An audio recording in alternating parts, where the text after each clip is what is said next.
안녕하십니까. 박진호 목사입니다. 로마서 산책 두 번째 시간입니다. 지난 시간에는 우리가 바울의 인사와 그리고 로마로 가고 싶은 이유에 대해서 우리가 살펴보았습니다. 바울이 로마로 가고 싶었던 이유가 뭐였죠? 네, 복음을 전하기 위해서. 그런데 지금 복음을 전할 수 없는 상황이기 때문에 이 로마서를 통해서 바울은 복음을 써내려 갑니다. 그러면서 17절에서 복음이 무엇인지 바울은 16절, 17절에서 요약을 해서 지난 시간에 이야기했습니다. 오늘 18절 말씀부터는 이 복음에 대해서 바울이 구체적으로 써내려가는 내용입니다. 자, 바울이 복음을 구체적으로 써내려가면서 제일 먼저 하는 이야기가 무엇일까요? 네, 바로 죄에 대한 이야기입니다. 제가 오래전에 이가 너무 아픈 적이 있습니다. 그래서 치과를 가야 되는데 바쁘기도 하고 또 무섭기도 하고 해서 그냥 참았습니다. 아파도 꼭 참다가 더 이상 참기가 참 힘들어서 이번엔 진통제를 먹고 또 꼭 참았습니다. 한참 지나서 도저히 더 이상 참을 수 없는 상태가 되어서 치과에 갔습니다. 근데 치과 선생님한테 혼이 났어요. 왜 이제 왔냐고. 이제 썩은 이빨을 가만히 놔두니까 그 옆에 이빨까지 같이 썩게 됐다고 하면서 혼난 적이 있습니다. 이렇게 뒤로 미루다가 아픈 거는 또 아픈 대로 오랫동안 고통당하고 또 이도 썩게 되는 일이 있었는데요. 죄에 대한 문제도 마찬가지입니다. 사람들이 그 죄에 대한 문제를 말하기를 참 싫어합니다. 부담스러워하고 꺼려합니다. 다른 사람의 죄는 이야기하기 막 좋아하고 즐기지만 자기 죄를 이야기하고 자기의 죄를 드러내야 되는 부분에서는 사람들이 죄의 이야기를 하는 것을 굉장히 크게 부담스러워하고 숨기려 합니다. 하지만 신앙에 있어서 우리의 근본적인 문제가 해결되기 위해서는 우리의 가장 상처, 아픔인 이 죄의 문제를 꼭 건들고 정면으로 그 문제를 짚고 넘어가야 그 문제가 해결되어질 수 있는 것입니다. 그래서 오늘 이 복음을 구체적으로 이야기해 나가는 이 로마서 1장 18절부터 바울은 이 죄에 대한 문제를 이야기하면서 본문을 풀어가고 있는 것을 보게 됩니다. 오늘 나누어 볼 이 본문의 말씀은 1장 18절에서 3장 20절까지의 말씀인데요. 이 말씀 한마디로 모든 사람은 죄인이다 라고 이렇게 선언한 겁니다. 모든 사람은 죄인이다. 그러면서 로마서 1장 18절에서 32절까지는 이방인은 죄인이다 이렇게 이야기하고 로마서 2장 1절에서 3장 8절까지는 유대인도 죄인이다 이렇게 말합니다. 그리고 3장 9절에서 20절까지는 모든 사람은 그러므로 죄인이다. 이방인도 죄인, 유대인도 죄인, 모든 사람은 죄인이다 라고 바울은 이렇게 로마서 1장 18절에서 3장 20절까지 이야기하고 있습니다. 자, 지난번에 우리가 살펴본 것처럼 이 로마서가 로마에 있는 교회, 특별히 로마에 있는 이방 그리스도인과 유대인 그리스도인을 향하여 쓰여졌고 이방인과 유대인 사이에 갈등이 있었다고 했습니다. 그것을 해결하기 위해서 바울은 복음을 이야기하는데 이방인과 유대인을 이렇게 구별하여 이야기하므로 이방인도 죄인이고 유대인도 죄인이고 둘 다 죄인이다. 둘 다 하나님 은혜로 믿음으로 구원받았다. 그래서 하나 돼야 된다라는 이런 의도를 가지고 이방인과 유대인이 죄인이다 라고 이야기하면서 오늘 본문을 풀어나가는 것입니다. 자, 페이지 수로 10페이지 우리가 보고 있는데요. 자, 로마서 1장 1절 18절부터 32절까지의 말씀 이방인이 죄인이다 라는 것을 이 시간 함께 살펴보고자 합니다. 이 주제에 들어가기 전에 먼저 여러분에게 질문을 할 것이 있는데요. 여러분 불신자 중에서 정말 인격적이고 성품도 좋고 도덕적으로 잘 사는 분 보신 적 있나요? 네, 있죠. 정말 예수 믿는 사람보다 더 낫다 이렇게 느껴질 정도로 잘 사는 그런 불신자. 그런데 그 사람이 예수님을 믿지 않고 죽는다면 여러분 구원받을 수 있을까요? 어떨 것 같으세요? 예, 그 답을 오늘 본문을 풀어나감을 통해서 함께 찾아보는 것도 좋을 것 같습니다. 자, 그러면 로마서 1장 18절에서 32절 이방인은 죄인이다 라는 부분을 우리가 살펴볼 텐데, 이 1장 18절에서 32절까지의 구조를 먼저 살펴보면은 10페이지에 18절에서는 19절에서 32절 전체의 요약이 바로 이 18절 한 절입니다. 그래서 이 18절에서 하나님의 진노가 나타난다, 이렇게 죄에 대해서 나타난다라고 말하고 있습니다. 그리고 이것이 어떤 방식으로 나타나는지 구체적으로 19절에서 27절까지 먼저 하나님을 알지만 영화롭게 하지 않고 그 영광을 우상에게 돌렸기 때문에 그 형벌로서 하나님 내버려 두시고 그 결과 동성애의 죄를 짓게 한다라는 말씀이 나오고, 또 하나는 28절에서 32절까지 하나님의 마음이 들어오기 싫어하기 때문에 그 상실한 마음대로 내버려 두셔서 그 결과 많은 죄악들을 사람들이 짓게 된다. 이것이 1장 18절에서 32절의 전체적인 내용입니다. 자, 조금 어렵죠? 네. 자, 이 18절 한 절에 모든 게 요약이 되어 있는데요. 그러면 우리 1장 18절 말씀 한번 읽어볼까요? 하나님의 진노가 불의로 진리를 막는 사람들의 모든 경건치 않음과 불의에 대하여 하늘로부터 나타나나니, 하나님의 진노가 하늘로부터 나타난다고 말하고 있습니다. 이것은 피할 수 없는 하나님의 엄중한 심판을 이야기하고 있는 것이죠. 마치 그 소돔과 고모라에서 하늘에서 불이 쫙 내려가지고 그 소돔과 고모라 죄악된 도시를 심판하셨던 그 장면이 마치 이 18절에서 떠오르는 것 같습니다. 자, 여기서 하나님의 진노가 나타나다라는 이 단어는요, 현재 시제입니다. 지금 하나님의 진노가 나타났다라는 겁니다. 하나님의 심판, 최후의 심판이 임할 것이지만 그 전에 이미 그 하나님의 심판이 이후에 있을 것이지만 이미 그 심판이 현재 임하였고 나타났다. 그리고 장차 나타날 것이다 라는 의미를 담고 있죠. 그렇게 현재 임하게 된 이 하나님의 진노와 그 심판, 그렇다면 하나님께서 왜 진노하시고 이렇게 심판을 하셨을까요? 이방인들을 왜 이렇게 심판하셨을까요? 자, 오늘 18절에 보니까 모든 불의로 진리를 막는 사람들의 모든 경건치 않음과 불의에 대하여 이렇게 말해요. 하나님의 진노가 이 두 가지에 대해서 나타났다라고 말합니다. 여기서 불의로 진리를 막다는 것은 하나님의 신성이나 능력을 알만한 조건임에도 애써 외면하고 회방하는 것을 말합니다. 경건치 않음에 대한 그 수식으로 그걸 설명하고 있죠. 한마디로 하나님이 왜 진노하셨나? 두 가지제, 경건치 않음과 불의다라고 이야기하고 있습니다.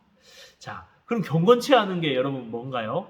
경건치 않음이라는 것은 헬라어로 아세베이아라는 단어인데 하나님에 대한 경외심이 없음, 하나님을 믿지 않음이란 뜻이에요. 무슨 뜻이죠? 하나님 존재를 부인하는 것입니다. 하나님을 부정하는 것, 그것이 경건치 않음의 의미입니다. 여기서 불의는 또 무엇일까요? 헬라어로 아디키아라는 단어인데요. 부정한 행동, 위반, 범죄, 절도, 사기, 상해, 거짓 등 의롭지 않은 모든 행동을 가르칠 때 이 단어를 쓴다고 합니다. 그렇습니다. 하나님이 하나님 존재를 부정하고 불의한 일을 행하는 이 사람에게 하나님의 진노가, 심판이 나타나고 있다라고 이렇게 이방인들의 죄에 대해서 선언하고 있는 것입니다. 자, 하나님께서 그렇다면 왜 이 불의와 그 경건치 않은 이 죄에 대해서 그렇게 진노를 하실까요? 하나님은 의로운 분이기 때문입니다. 제가 어렸을 때 그 친구들과 짜장면을 먹은 적이 있어요. 짜장면을 한참 먹다가 옆에 있는 친구 한 명이 이러면서 갑자기 젓가락으로 뭘 하나 딱 잡더니 쫙 드는데 커다란 새카만 바퀴벌레가 되어있는 거예요. 그 짜장면에. 친구가 그걸 딱 내려놓고 먹었을까요? 아니요. 이모만 인상을 쓰면서 바퀴벌레 이러면서 그걸 먹지 않는 걸 봤어요. 저도 먹기가 힘들더라고요. 그 장면을 보면서. 혐오스럽잖아요. 마찬가지입니다. 하나님은요, 우리가 바퀴벌레를 혐오스럽게 생각하고 싫어하듯이 우리의 죄를, 불의한 것을 너무 싫어하세요. 하나님은 의로운 분이기 때문입니다. 하나님 불의를 좋아하신다면 하나님이 의로운 분이 아니시겠죠. 그렇기 때문에 하나님은 이 경건치 않음과 불의에 대해서 진노하시고 심판하시는 하나님이다 라고 바울은 선언하고 있는 것입니다. 자, 그렇다면 이제 18절에 나타난 이 하나님의 진노가 어떻게 구체적으로 이 두 가지 모습으로 나타나고 있는지 우리 19절부터 한번 살펴보겠습니다. 19절입니다. 이는 11페이지예요. 이는 하나님을 알만한 것이 그들 속에 보임이라 하나님께서 이를 그들에게 보이셨느니라 이렇게 말씀하고 있습니다. 예, 그들 속에라는 이 단어가 엔 아우토이스란 이 전치사와 이 단어인데 이 두 가지로 해석이 돼요. 그들 속에, 그들에게 두 가지 다 해석이 가능한데 칼빈은 그들 속에로 이제 해석을 하고 의미를 보고 있고요. 최근에 많은 학자들은 그들에게로 많이 번역합니다. 하나님께서 알만한 것을 그들에게 보이셨고 그 결과 그들이 그것을 본다라는 의미로 볼 때 문맥이 더 매끄럽다는 것이죠. 자, 20절로 넘어가겠습니다. 창세로부터 그 보이지 아니하는 것들 곧 그의 영원한 능력과 신성이 그가 만드신 만물에 분명히 보여 알려졌나니 그러므로 그들이 핑계하지 못할 것이다. 하나님이 창조를 통해서 이 만물 가운데 하나님의 능력과 신성을 나타내고 보이시고 알리셨다. 그래서 이방인 너희들도 그걸 다 알고 있기 때문에 그 하나님의 신성과 능력을 알고 있기 때문에 너희들이 하나님을 모른다라고 핑계할 수 없다라고 선언하고 있습니다.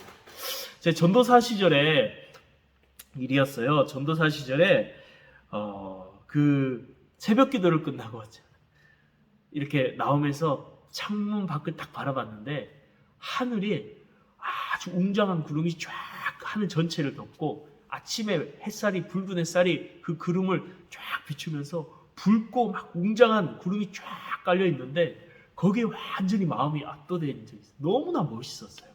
하나님의 영광, 위엄, 존엄이란 단어가 절로 떠오르면서 감격하면서 하나님 너무 크시구나, 하나님 영광스러운 분이구나 이렇게 감탄한 적이 아직도 잊지 않고 그 광경이 기억됩니다. 하나님이 우리에게 만드신 얼마나 아름다운 그 광경이 있습니까? 그 자연 만물이 있습니까? 그걸 보면서 우리 예수 믿는 사람들은 하나님을 찬양하고 그 영광을 알아봐야 되는 거예요.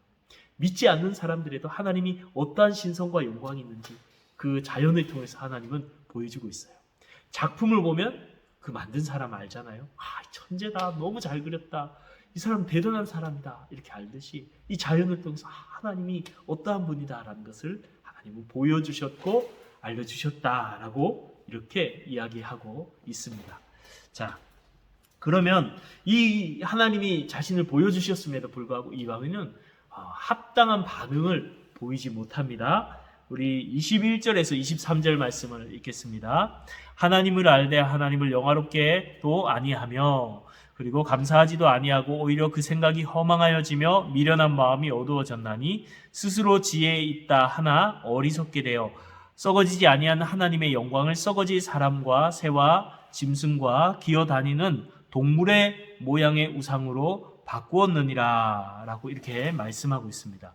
하나님이 그 영광을 보이시고 자연 만물 가운데 알리셨는데 이 이방인들은 그걸 보고 와 멋있다, 대단하다, 태양 와 멋있다, 와 저기 신인가 봐 하면서 태양을 그냥 섬겨버리고, 이야 저 산 너무 웅장하고 멋있다, 야 저 산이 신인가 봐 하면서 산을 우상숭배해버리고, 또는 강 우리를 먹여 살리는 이 강 대단하다, 생명력 엄청나다, 야 이 강이 신인가 봐. 또 나무와 동물들 또 사람을 보면서 야 신비롭다, 저것이 신인가 봐 하며 우상을 만들어서 하나님의 그 영광을 이 우상의 것으로 다 돌려버리는 어리석은 죄를 이방인들은 범했다라고 이야기하고 있는 것이죠. 하나님 한마디로 하나님의 존재를 인정하지 않은 것입니다. 부정해버리는 행동을 한 것이에요. 이것을 앞에서 뭐라고 했죠? 경건치 않음.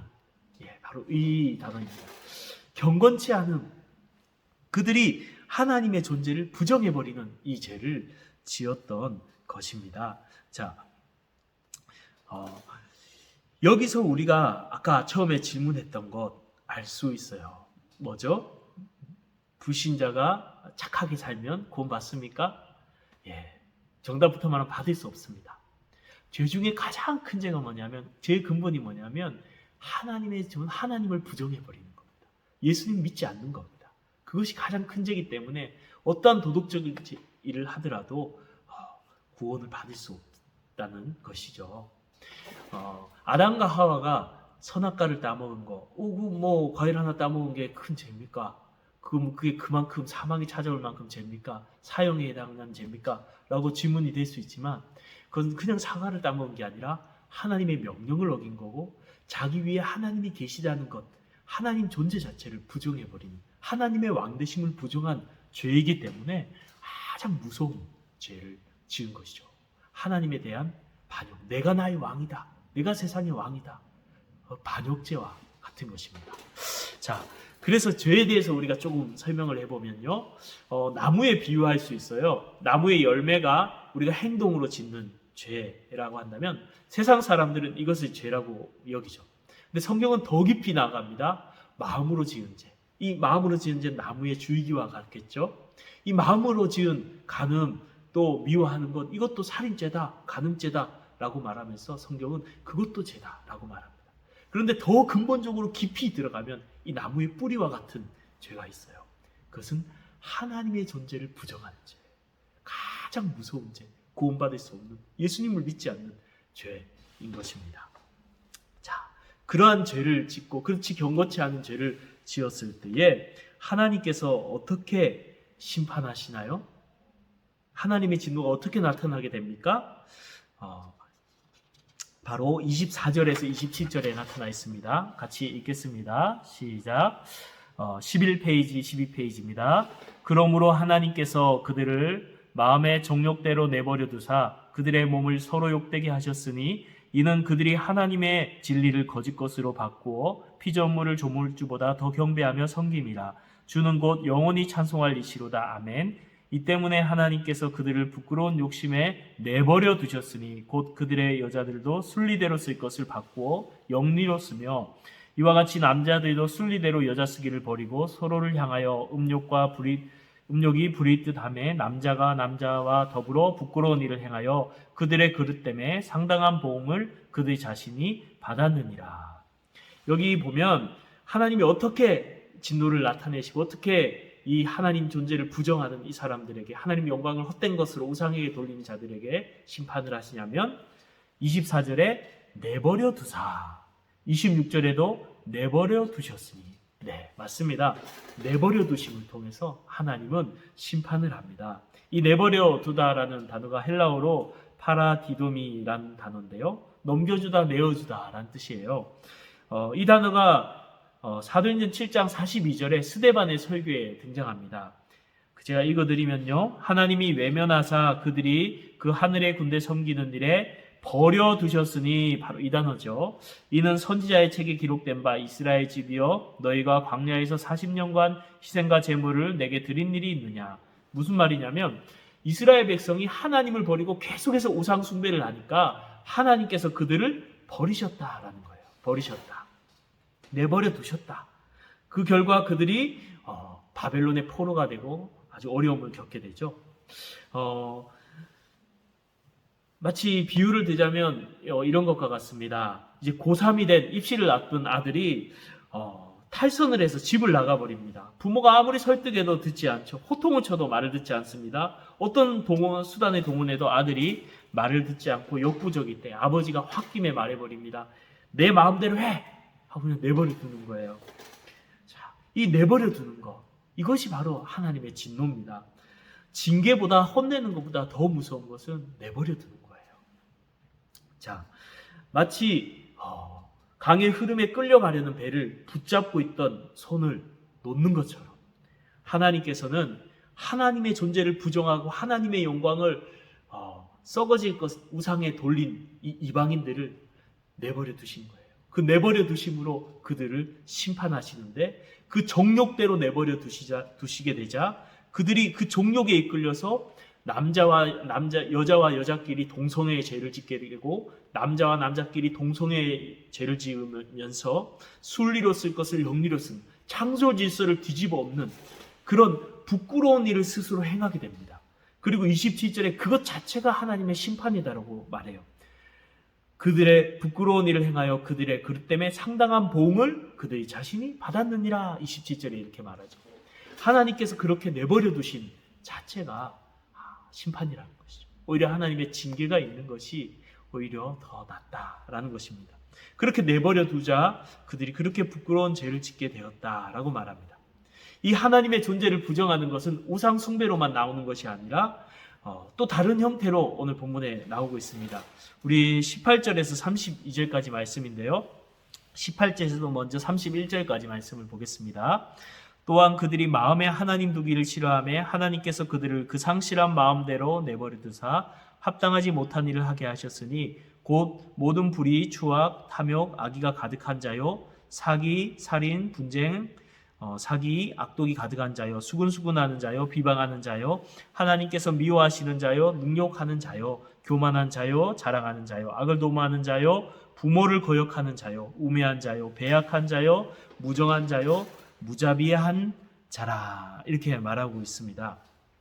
그렇습니다. 이방인이 하나님을 마음에 두기 싫어하는 이 죄를 진짜 하나님이 상실한 마음대로 내버려 두셨다 이랬어요. 하나님 마음에 두기 싫어하는 것 이 자체도 하나님 존재를 부정하고 하나님을 부정해버리는 아주 무서운 죄죠. 그 상실한 하나님 없는 마음대로 내버려 두자 그것 자체가 심판이라고 말했죠. 그 허한 마음을 채우기 위해서 마치 사랑받지 못한 사람들이 이렇게 음식을 과하게 먹고 비만이 찾아오는 것처럼 징크푸드를 많이 먹어서 그렇게 비만이 찾아오는 것처럼 하나님을 잃은 그 사람들이 그 마음에 그 허함을 채우기 위해서 온갖 죄악들을 짓게 되는 것을 오늘 이 본문에서 보게 됩니다. 이것 자체가 심판이다라는 것이죠. 자, 그리고 이 심판은 이 진노는 그 불의를 행함으로 끝나는 것이 아니라 그 불의를 통해 또 계속해서 하나님의 심판을 받을 죄목들을 쌓고 있는 것입니다. 그래서 최후 심판의 날에 그 죄에 대한 하나님의 심판을 최종적으로 받게 되는 것이죠. 이렇게 이방인은 하나님 존재를 부정함을 통해서 하나님께서 그들을 내버려 두시는 심판을 받게 되고 그 결과 더러운 죄악들 또 불의한 죄악들을 많이 지으면서 더 심판의 날에 받을 징계들을 쌓고 있는 이 심판, 이미 임한 심판이죠. 그리고 최종적으로 받을 그 심판의 상태에 놓이게 된 것이 바로 이방인이다. 이방인이 이렇게 죄인이다라고 말하고 있는 것입니다. 여기서 잠깐 우리가 좀 어려운 내용들을 보면 악의라는 것은 타인의 고통을 조장하고 즐기는 그러한 심성을 말하고요.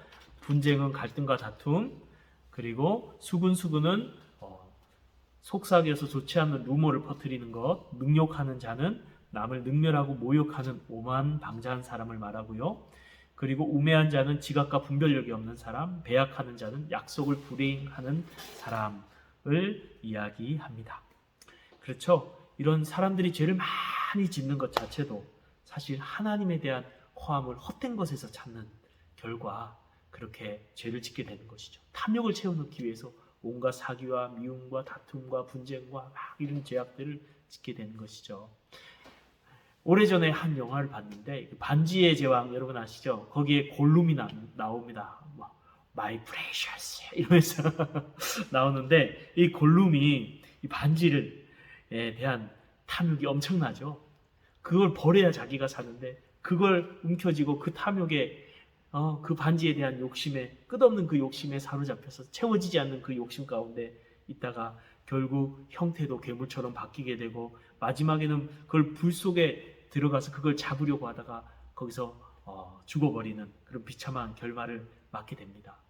우리가 하나님을 잃고 세상의 것들로 채워넣으려는 그러한 삶을 살아갈 때 이 골룸처럼 참 끔찍해져가는 우리의 모습들, 우리의 영혼, 우리의 성품들이 되진 않나. 이 말씀을 통해서 그렇게 한번 묵상이 되어지는 것을 보게 됩니다.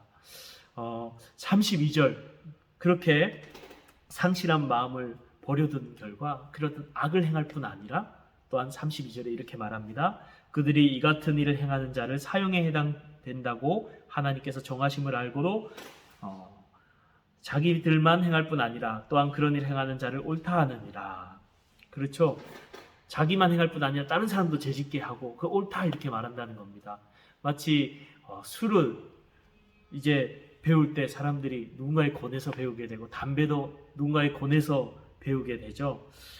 그것이 몸에 안 좋고 나쁘다는 거, 끊어야 된다는 걸 알면서도 이렇게 권합니다. 그래서 나도 피고 너도 피고 다 똑같은데 하면서 거기에 위안을 삼고 만족하는 그 모습하고 참 비슷한 것 같습니다.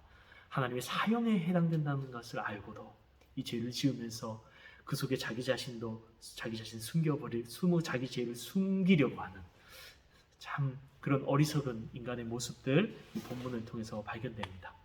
아무튼 이방인, 하나님을 모르는 이 이방인들, 하나님 존재를 부정했던 그들은 하나님이 내버려 두심을 통해서 그들은 참으로 부끄럽고 더러운 죄악들, 또 끔찍한 죄악들을 지으면서 망가져가는 그 하나님의 심판의 최종 심판의 날에 그 죄의 목걸이를 쌓아가는 그런 모습들을 우리가 이 본문을 묵상하면서 보게 됩니다. 여기서 우리가 한 가지 적용해야 될 부분, 경건치 않은 하나님 존재를 부정하는 이 죄 때문에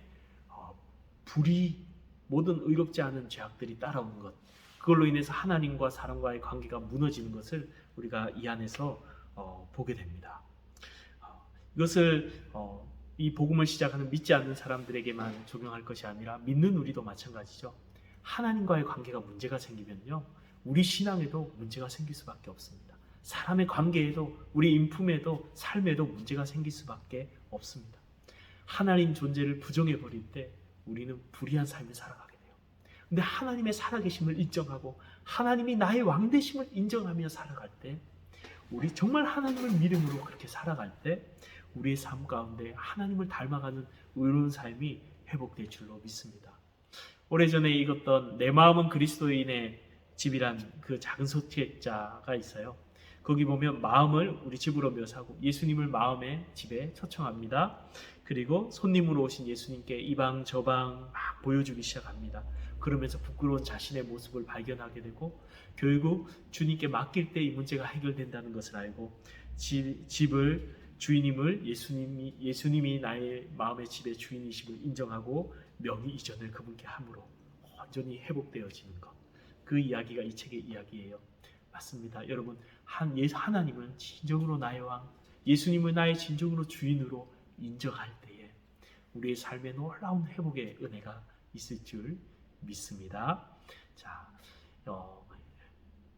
2-1강 이방인은 죄인이다 라는 강의를 마쳤고요. 다음 시간에 유대인은 죄인이다 라는 그 강의를 우리 이어서 말씀을 나누도록 하겠습니다. 수고하셨습니다. 잠깐 쉬었다가 하겠습니다.